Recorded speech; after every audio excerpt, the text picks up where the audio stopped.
My favorite thing about the big box classes is this gives people the opportunity to not only understand how tactically they're going to run a big box fire within their community, but also they get to simulate it. So we get best practices from Shane Ray, how fire protection systems work, and then we also get to simulate it as part of the class. I would say for me, the biggest takeaway was having the opportunity to sit for a full 8-hour day and listen to Shane Ray.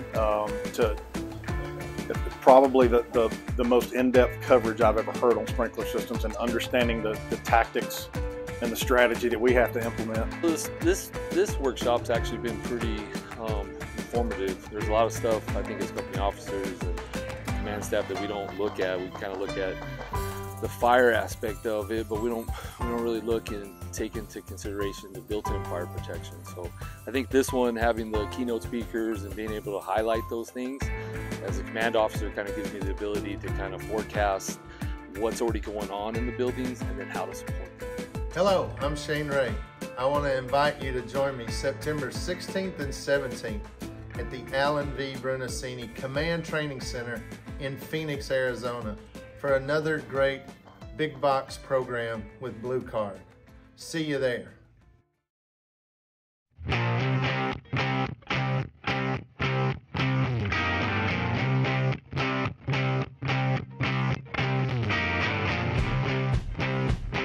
Welcome to the B Shifter Podcast. John Vance here. Today we also have Chris Stewart and Josh Blum. How are you guys doing today? Hanging in there. Happy to be here. Yeah. Doing well. It's good to see you guys. We are gearing up for our conference in Cincinnati/Sharonville coming up September 30th through October 4th. We'll throw up the website that you can get registered for that, but we have seats available now, although our workshops are just about full. The one is full, the Mayday workshop, and then our other cert labs are filling up. So get on it. If you plan on joining us, get registered, because that early bird pricing is going to run out next month. So we want you to be able to get a good deal on this and enjoy some training with us this fall in Cincinnati. John, we are giving some consideration to going ahead and adding a second Mayday workshop. We got like 20 people on a waiting list. So the first class of 40 is full, and we cut it off at that so that we can have plenty of one-on-one time and answer questions, and people have time to go through and get the best experience that they can get in the class. But due to overwhelming response, we're looking logistically of how we do that. So anybody who's signing up, we had 2 people today sign up for the conference, and we had more than that sign up for the conference, but we had 2 people sign up for the conference, 2 people, and 2 of them wanted in the Mayday workshop. We're putting them on a waiting list, and we're just telling them, if spots open up, and we might, we're looking at how we might be able to do that. So I think it's important. It's very important, right? I mean, people want to hear about it. They want to know. I mean, they want to hear that message. They want to hear the whole thing about Mayday management, first starting with prevention. But so that we're looking at possibly opening that up again. So, well, that would be great. Well, stay tuned for that. In the meantime, get registered. We want you to get that early bird pricing, so you can go to hazardzonebc.com and get you and your folks signed up ASAP, so you don't miss out on the conference and or that early bird pricing. So it's been a week, man. We've had a lot of social media chatter and articles, and Blue Card has traditionally been the center of some of this, and this week we've gotten it as well. But it's a position that we know that our system bothers some people. I mean, it makes some people uncomfortable. And it certainly, I think, a lot of times people who don't know the system and they're not educated on what it is, they've made some preconceived notions about what it is. So that's been interesting. But that aside, there's also been a lot of chatter both about 2 in, 2 out, upcoming OSHA regulation changes. So we thought we'd spend some time today talking about 2 in, 2 out, what it means to Blue Card, how we make that work within our command system, or maybe sometimes we don't make it work because we are a critical factor based system. So let's talk about that. But I think let's go to the origin right now. Why did we end up with 2 in, 2 out? Where did that come from? And how did that get established in the fire service? So I can say, if I think about my historical perspective of it, when it showed up in the Phoenix Fire Department in 1998, I was a firefighter and I'm studying for the company officers test. And I remember the implementation of it and it really creating a lot of questions like, how the heck are we going to really do this? And you know, having people working in the Phoenix Fire Department that were directly involved, including Chief Bernasini, in this development connected to NFPA 1500, you know, it really kind of helped shine some light on what the intent was. And I don't, and who I'm not certain, I guess, if they truly knew what this was going to look like and what we were going to be talking about it 26 years later. You know, in 2024 compared to 1998, and if all the challenge now is was anticipated or wasn't. But I can definitely say that the huge part of the intention of it was to, number one, identify that 4 firefighters is a necessary, important minimum staffing level for the American Fire Service. And then the 2 in and 2 out was built on that minimum 4-person staffing. And then somehow connecting a safety net or a safety system or a perceived safety net and safety system to the operational work that should be happening inside on the fire ground with regards to fire control and search and rescue and those types of things. So I think in principle, it had some reasonable ideas and established some expectations. I think that kind of based on the way the fire service operates, that we overcomplicated it. We probably made it way more difficult on ourselves, both in our interpretation, our writing, or maybe in multiple ways, our interpretation, the writing of our policies, and then the implementation actually on the fire ground. And so I know in metro fire departments, because I came from one of those departments, is 2 in and 2 out was not a big part of our conversation past 1998, because we have a lot of resources and a lot of resources show up very quickly, and it gets satisfied. The intent of that anyway gets satisfied very, very quickly with companies showing up, going level 1 staging and we clearly interpreted that as soon as somebody is level 1, you essentially have at least 2 out based on the work that you're having there. And then it becomes a moot point. But I do know, and I know better now because I work here, right, the vast majority of the American Fire Service is showing up with 3 or less firefighters on a daily basis. And then it severely complicates their ability to actually do work based on critical factors, based on conditions, based on capability and capacity of those initial arriving firefighters. And that there are departments that, and maybe rightfully so, they take it very literally and say, no, we have to wait until somebody else shows up. Well, we know now that we can directly connect fire growth and threat and life safety exposure for people inside these because of time, right? And so the longer we wait to put the fire out, the longer we wait to engage victims, the worse it is for everybody, and maybe most importantly for the life safety of the community, right? So the intent, I think, was legit way back when, but the reality now, 26 years later, I'm not so sure that it accomplished everything that they had hoped. And that's not a criticism, right? I think they had the best intent of the fire service at the time, but okay, now what? Right. And with OSHA opening back up the fire brigade standard evaluation, and then some of the change in language that they're proposing for the 2 in and 2 out component of the fire brigade standard, I think there's some stuff to talk about there. Yeah, I think that, having the opportunity to talk to Chief Bernasini about, some of the 2 in, 2 out stuff, and where that came from, and trying to push it through to get 1710 and trying to build a foundation, right, so that people got that staffing. I mean, it was a great idea, and it was a great way to try to push towards getting appropriate staffing on the apparatus. But here we are 26 years later, and a large majority of the American Fire Service is losing people. I mean, I was on the phone with a chief from a large county fire department in Georgia, and they're closing down fire companies. And, you know, they're going to keep the staffing on the ones that are open, but that's still going to have an impact on the timeliness of those people pulling up, and their run volume continues to go up. So I think there's probably a different look that we should have on the 2 in, 2 out and staffing. And I'm just going to jump right to it. The work we're able to do has to be tied back to the people that we have able to do the work. We would love to be able to pull up and have, you know, 5 people on an engine and 6 people on a truck, and the second engine's got 5 people and all of that. But for almost all of the American Fire Service, but a few, that is not reality.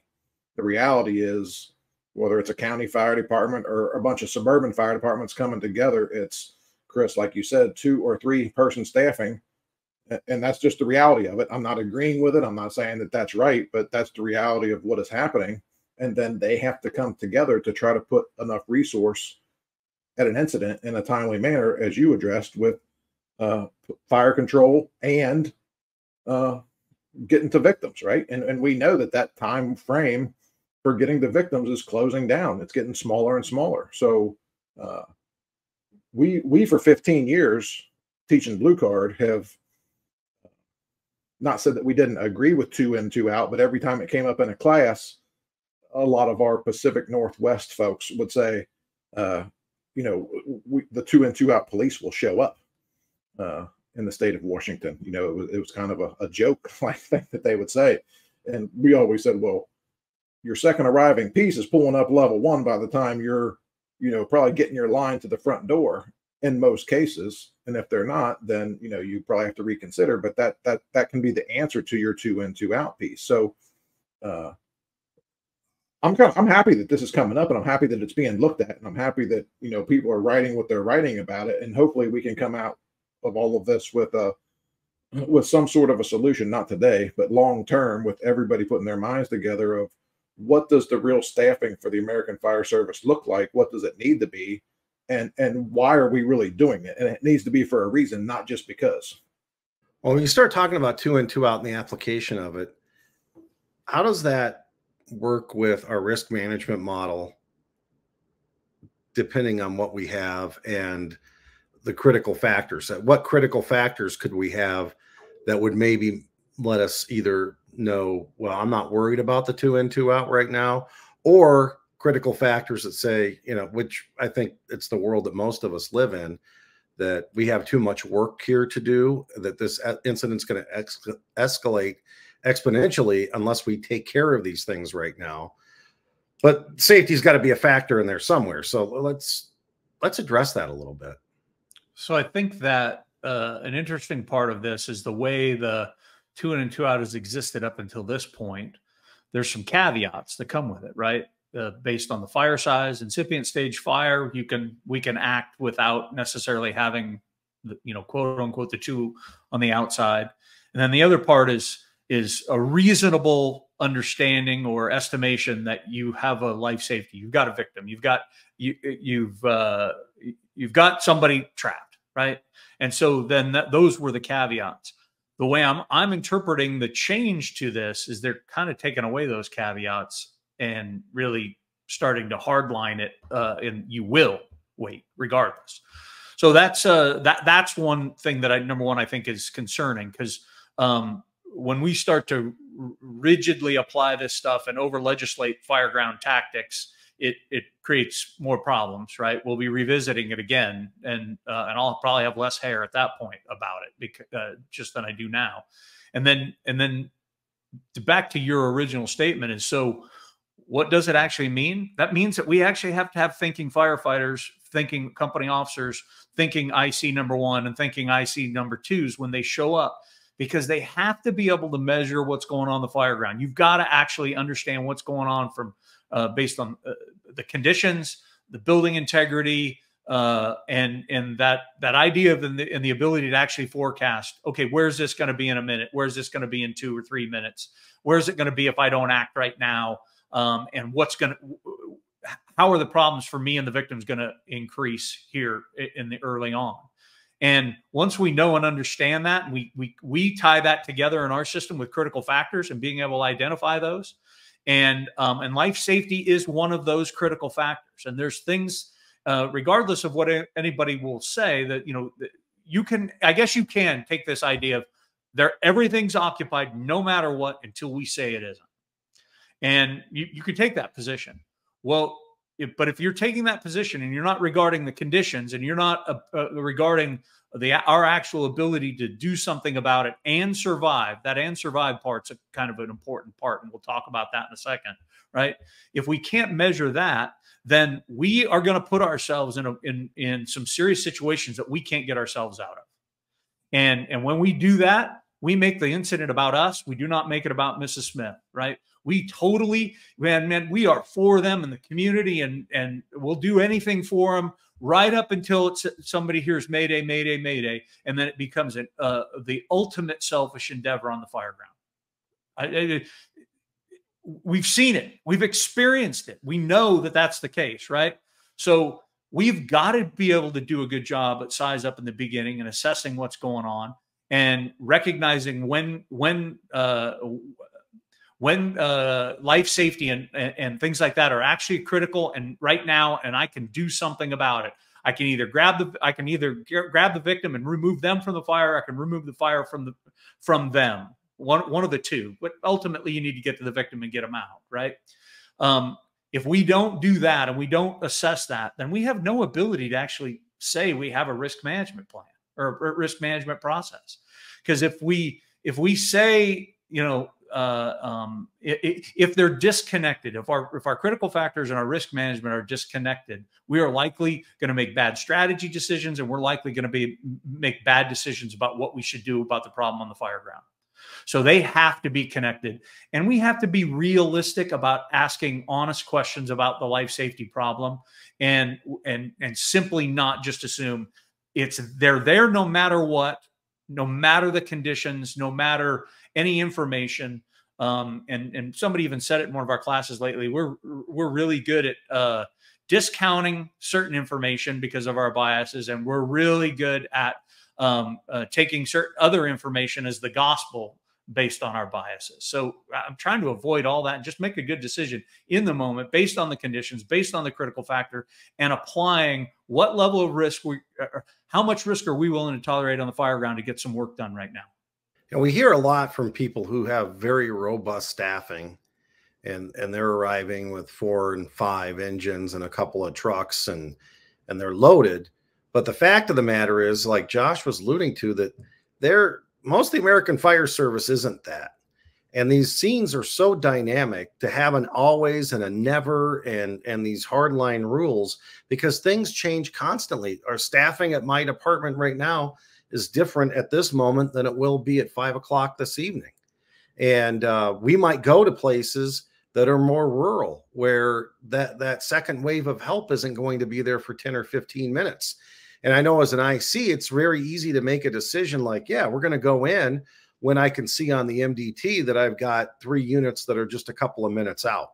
Because by the time they get there, we're going to be making entry. And I know if there's a problem, we're going to be able to address it. I think about when this standard first came out, probably one of the worst ran fires that I ever personally ran was when we were trying to apply it literally. And we had a bathroom fan fire, and I had a captain who was like, nope, we got to stay out until we get 2 more people here, because we were running 2-person companies at my first chief's job. And I finally said, it's a very small fire right now. It's going to get bigger. We need to get in there. And after a little bit of conflict, we did.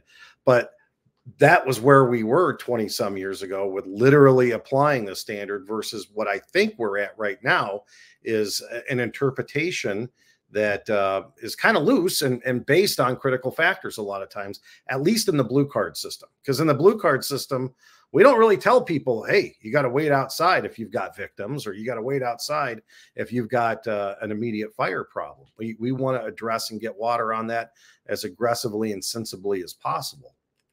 Well, John, there's clearly a reason why in our system that we want to set up that first due company officer and give them all the tools to make decisions of what they're going to do, plus what they're going to do with the next couple of companies, right? So, you know, we talk about that size up +3. So what does that really look like? And so what am I going to do? What am I going to do with the next 2 or 3 companies to solve this problem? And, you know, we know that we're running up against time, and whether it's delays in dispatch that we see every single day, whether it's traffic, whether it's I can't do as much because I don't have as many people, fire protection systems not alerting, not having fire, whatever it is, right? That's a time piece. So, you know, we have to be in a position where we're thinking, we're going through a process. What are we going to do to solve the problem? What is the biggest problem? And then what am I going to do to take away the biggest problem for the biggest benefit? And life safety is obviously a big deal. And none of us can survive if we're not putting the fire out, you know, so that is a piece of it, and we can coordinate that and work together. And I think when you look at our past audio from many podcasts that we've done from victim rescues, you know, the first company gets there and they end up pulling somebody out of a window doing VES, and they told the second company, hey, you're going to take first duties. Our line's already on the ground, just stretch it through the alpha side, right? So it's that process of thinking. And in that case, taking it back to 2 in and 2 out, there wasn't 2 people outside, but there was work to be done. And the number one thing that we can do is take away the problem and solve the problem so that we don't need that resource. And I'll jump right to the whole RIT rat fast all across the country. You know, some people took it, you know, to heart. And if you were third due, you were RIT, that's what you were going to do. But as I've traveled for the last 15 to 20 years across this country, I hear over and over and over again, oh, we were RIT until they needed us. And then it was, we needed to go solve this problem. And Chris, knowing what we know now about 2 in, 2 out, some of the stuff that Don Abbott wrote, some of the stuff that we know about RIT, you know, we're solving the problem from the inside out most of the time anyway. And then I think when we circle it back around to the critical thinking and decision-making, and truly evaluating factors and solving the problem, you know, I think it all lines back up to we have to be smart, thinking firemen. I mean, that's what it all comes down to. We can't survive. We can't survive unsurvivable conditions, but we can also evaluate and understand what unsurvivable conditions are. I think part of the problem becomes that bias, what you said, Chris, that sometimes it's that always, and we're just going to do this no matter what. And in my part of the country, when you crawl through the door and through the floor, it's over. And because if it was a decision, it don't matter whether it's 2 people outside or not. It was over right then, right now. Yeah, so I'm a little bit excited the fact that this discussion has brought to light Don Abbott's work in Project Mayday and some of the conclusions, or the data and conclusions that he brought forward, because I think there's a lot of firefighters in the American Fire Service that was never familiar or had ever taken part in that discussion, are now actually reading that because of the material that's being presented right now. And I think that's a really, really good thing. And it supports the conclusions that, you know, I don't want to say we lucked into, but we didn't have any validation in 2002 to 2004 when we were doing them in the Phoenix Fire Department. Now Don's stuff actually validates it with, you know, independently without, you know, that direct connection. So it's pretty fantastic to know and understand. And having this argument about getting rid of 2 in, 2 out,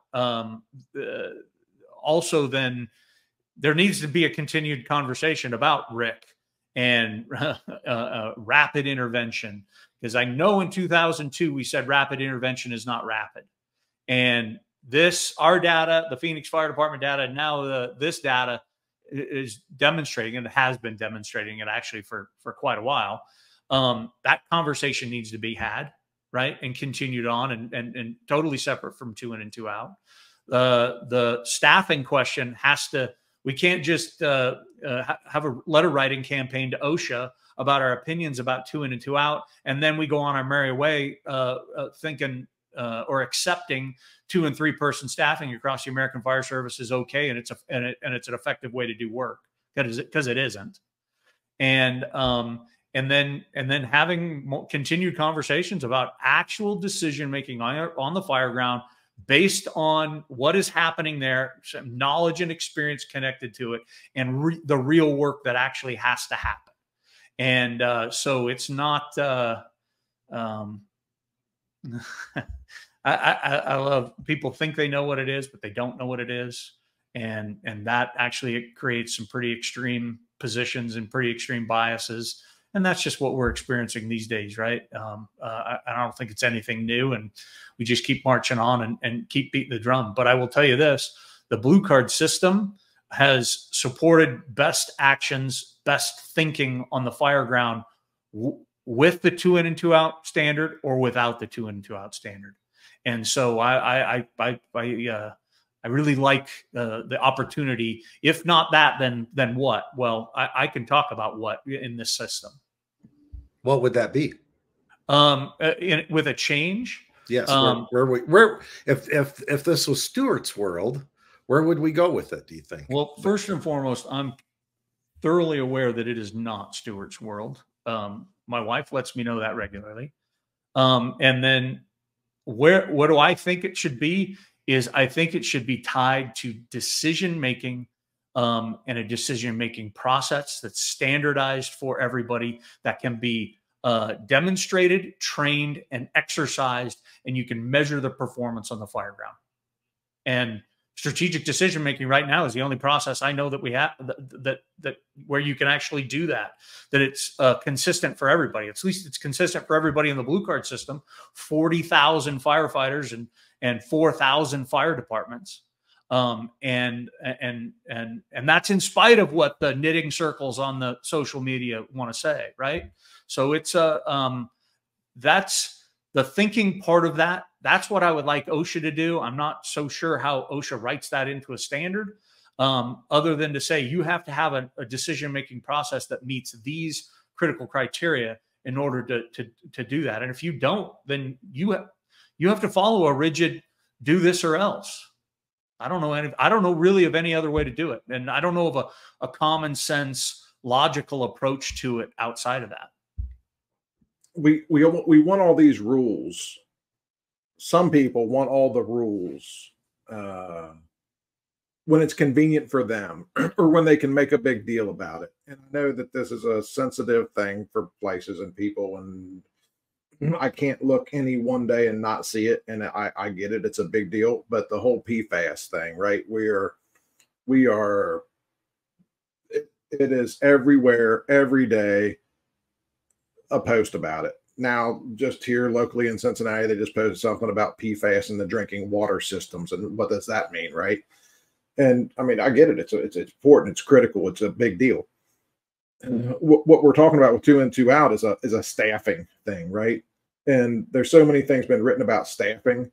And I don't know why, but for one reason or another, we will not push the staffing piece as hard as we do anything else. And I mean, it should be a big deal for us, right? And I think it's written out, the staffing that we need for a 1,500 square foot house fire isn't the staffing that I need for a 3-story wood frame apartment building on fire, isn't the staffing that I need when I got a strip mall on fire, isn't the staffing for a nursing home on fire. And the list goes on and on and on. And, the 2 in, 2 out really it doesn't address any of that. It just, is the 2 in, 2 out piece, not why, how, what, none of that. But if we were going to do something and have something that was in place, then the American Fire Service would never go for it, because we all want rules and we want it our way until somebody tells us what we're going to do. And then we're like, hell no, we're not doing that. Definitely not. Right. But, anything else out there that involves any kind of risk like we do has some sort of a staffing piece. And, you know, we can always take it back to the airline industry, right? They don't decide today that the person who's the lead on a crew that's going to push the plane back, that we're just going to go ahead and push the plane back with the guy who fills the water tank today because the other guy didn't show up. It don't happen. And the American Fire Service has accepted that we just figure out and make it work. And I think that's just who we are. And we're there for Mrs. Smith, and we're going to make it work, right? But if we're going to talk about 2 in, 2 out, and we're going to talk about all these other things, you know, in my world, then why don't we start talking about real staffing and right sizing all of our organizations to provide the service that we're being asked to provide? Instead, we just keep on taking it on our backs, right? That we just do it. We just make it work. And I think that we're seeing the impact now of us doing that over the last 20 or 25 years of we just make it work. So they just keep on giving us more, or we just keep agreeing and taking on more. And then we just pick what we want to fight about. And it's usually not the things that matter the most. Well said. You guys have anything else on this topic? 2 in, 2 out. Where are we going? I mean, where do you think we'll be sitting after this OSHA standard comes out? Because the way that I read it is really 4 in, 4 out, right? Is that, am I taking that the right way? Or if that standard goes through, or? That's my interpretation. But again, it doesn't. So if you have 8 in, do you have 8 out? Like it doesn't, Yeah. it doesn't connect very well in a logical formula for that. You know, it doesn't, you know, I'll go with a Nick and a Garrison thing. The Silverback thing is it's got to be connected to the work. So if we're going to start talking about what it actually takes for effective fire control, effective search and rescue, effective loss control, and then integrating some type of system that keeps us safe from decision making to, you know, roles and responsibilities on the fire ground, then let's have a real conversation about it. And then let's not say we don't have a standard, but you have to show up and have this many people in. If you have this many people inside, you have to have this many people outside, because it doesn't mean shit really when it comes down to it. It doesn't actually make us safer or more reasonable. So I think there's got to be a conversation. I was thinking as Josh is talking, you know, American Airlines doesn't get to decide because of staffing or financial issues or whatever they, you know, challenges they may have as an organization, that, you know what, I know the FAA says there needs to be a pilot and a co-pilot, but we don't have it today, so we're just going to run with a co-pilot. Man, the fire service, we'll do that in a second, right? And so Bruno taught me 100 things that I use regularly, right? But one of them is if we don't effectively manage it, somebody will. And I see OSHA getting irritated at firefighter fatalities. I see that I think they're getting irritated at the accountability, and I don't mean accountability like fines and criminal and all that other stuff. I mean accountability for, we just keep doing the same thing over and over. You know, NIOSH is not writing new ways we're dying. And so they're trying to legislate it. And if we don't take them seriously, they're going to legislate it for us. And it's going to make it harder for us. And it likely could make us less effective because we didn't manage it. And we let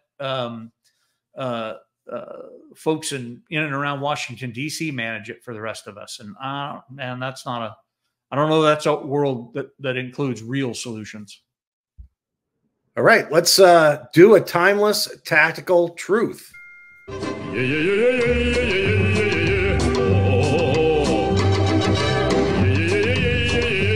Alan Bernasini's timeless tactical truth. You must be consistent. You cannot select in, out based on safety, convenience, or difficulty. You can't run when it gets ugly. Chris, I think the whole decision-making thing is that's every bit of this, but the whole thing starts with with us having to be professionals and make decisions, and we claim this is a profession, and I think we need to get back to that, and we have to focus on that. And there's more to this job than one little piece. And as you get promoted higher, you know, you have to train for those positions. And part of that training helps us with the decision-making piece, and we tie that with, you know, with experience. So how do we get consistent, and then how do we put ourselves in a position so we don't have to run from something because it got ugly? And I think it comes back to you know, the training and experience piece, and giving people the tools. And I just saw it again this morning. I've seen it the last few days. I think it's from Fire Rescue One that 70% of the people surveyed had less than 24 hours of size up or incident command training, ongoing size up or incident command training. This may be an extreme example, but I just heard this week 2 people just went to a car seat installation refresher class, and it was 24 hours. And I get it's a liability, but I get it that we've taken that on. But you know, incident command is more than the white hat guy who used to stand in the front yard, who now hopefully sits in the car. You know, it's all these other levels, and it starts with that first do company officer. And we're only consistent when we all train in the same way and are all held to the same expectations, and we have a standard way that we do things. And Chris, I think the program that we're doing, the critical thinking decision making class, I think ties all of those things here together. That's my 2 cents on it. No, I'm tracking completely. When I read this, the standard conditions, standard action, standard outcome slide popped in my head, right? And so the connection point to the standard conditions and the standard actions are, we're not going to make stuff up on the fire ground. We're going to have a standard, consistent process in evaluating the fire ground, determining what matters right now, what doesn't matter. And then we're going to engage in a standard set of actions, right? That are based in our fundamentals and our training. Now, does that mean that we're not going to show up and see stuff that we've never seen before, and maybe have to do something that we never have actually had to do previously? But the fundamentals of doing all that stuff is tied to the way we normally do things. We're going to connect it together in maybe a different way, or in a different sequence, or in a different order, but it's built all in the same fundamentals. So that consistency in evaluation and measuring the problem, the consistency in standardization and how we attack the problem, that gives us that standard outcome. And that standard outcome we're looking for is doing the absolute best we can for Mrs. Smith in managing her fire, managing her, and managing her stuff to the best of our ability. And we've got to survive doing it. When we don't survive doing it, there is a huge cost. There's a cost at the incident. There's a cost long-term to the community, and there's a cost long-term to the fire department and the fire service. So we've got to minimize that. We've got to be ready to go to work to the next one. If we're busy screwing around with maydays and firefighters injured and all that, that decreases our response capacity in the moment to our community. So we've got to be able to survive that. So that consistency thing, and you can't run when it gets ugly. That's what I'm thinking about when that shows up. All right, gentlemen, great discussion today. I appreciate you being here. I think we're going to continue to watch this 2 in, 2 out. It's going to continue to be some discussion, I'm sure, in some of our workshops and classes here on the podcast and in the B-Shifter Buck Slip as we go forward and continue to monitor it and really trying to do what's best all the time for Mrs. Smith. You guys have a good day. Thank you so much for being here today. Thanks, John. We'll see you soon. Thank you.